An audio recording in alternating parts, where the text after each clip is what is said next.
what do you do when you have a tall person and a short person trying to use the same piece of equipment?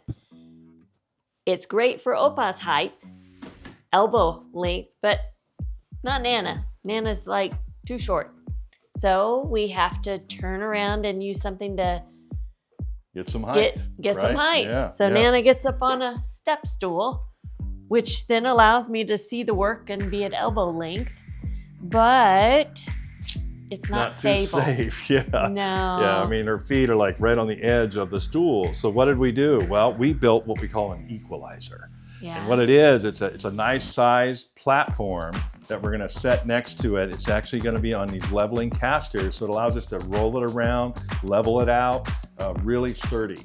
And it's gonna give her a really safe space when we run into that situation again. Not only for the bandsaw, but we'll probably use it for the workbench, for the drill press, for other items as well. So we're really happy to show you what that is, and hopefully it'll give you an idea of how to fix this same problem.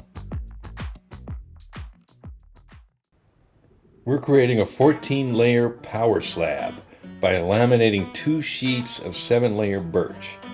We're using Titebond 3 for a long working time and a bunch of screws to act as permanent clamps. This ensures a gap-free 1.5 inch thick foundation that won't vibrate.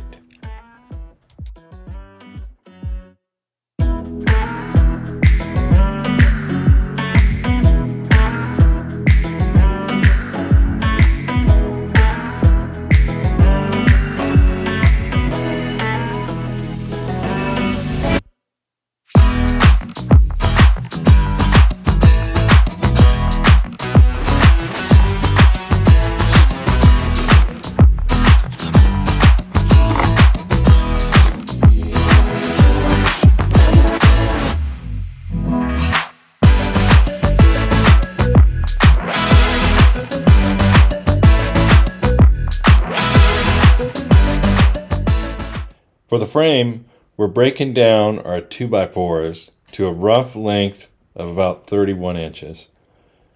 By cutting them long now, we're leaving extra meat on the bone so we can trim off any planer snipe later for a perfect finish.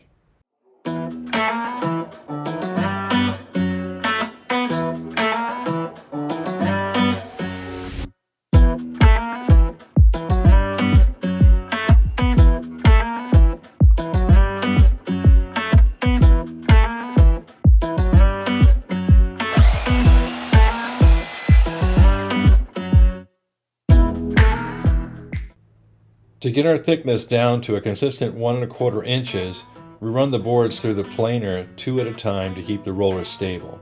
We're taking minimal material off each pass, just a whisper cut, to get the glass smooth surface on this construction lumber.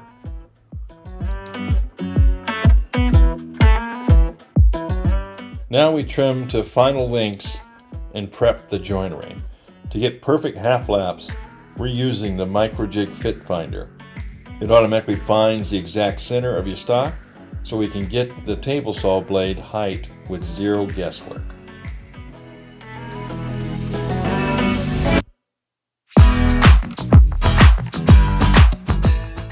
Using my miter gauge and fence lets us safely set up the dado blade to clear out our 3.5 inch wide joints.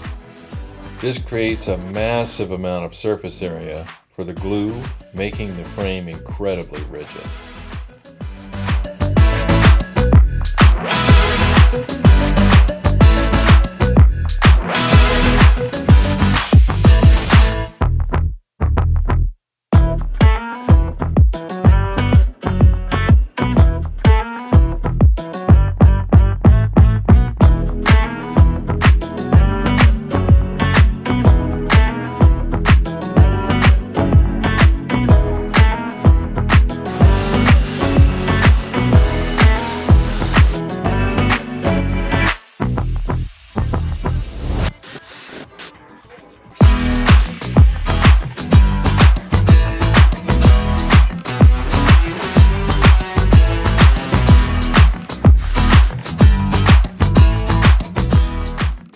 To keep the deck perfectly flush, we use 3/4 inch Forstner bit to recess the carriage bolts.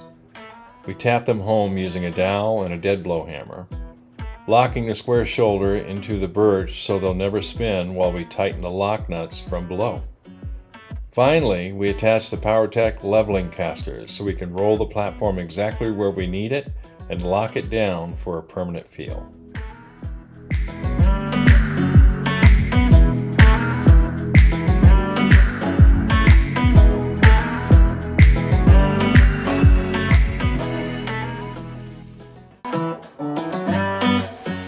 Before adding the rubber mat to the top, we're softening the edges of the platform and frame to make it comfortable to grab. We're also using the Festool sander to level out parts of the frame and give that smooth, finished touch to the roundovers.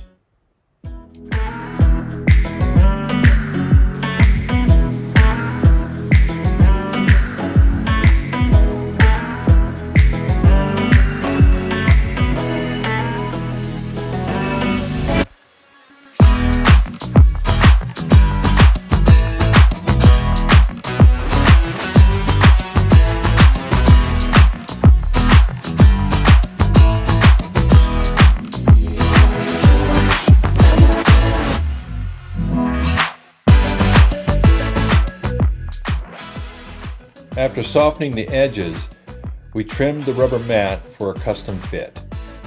We then wheeled the platform outside to apply adhesive to both surfaces before laying the mat and securing it with a J-roller. The rubber is incredibly grippy and provides a perfect non-slip surface for the workshop.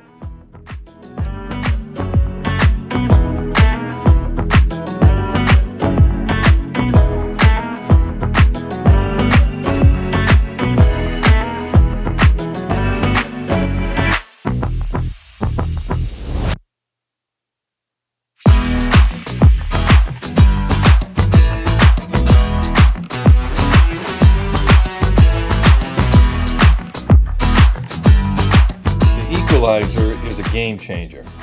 Nana has a stable, safe platform for the bandsaw and drill press, or for assembly work at the main bench.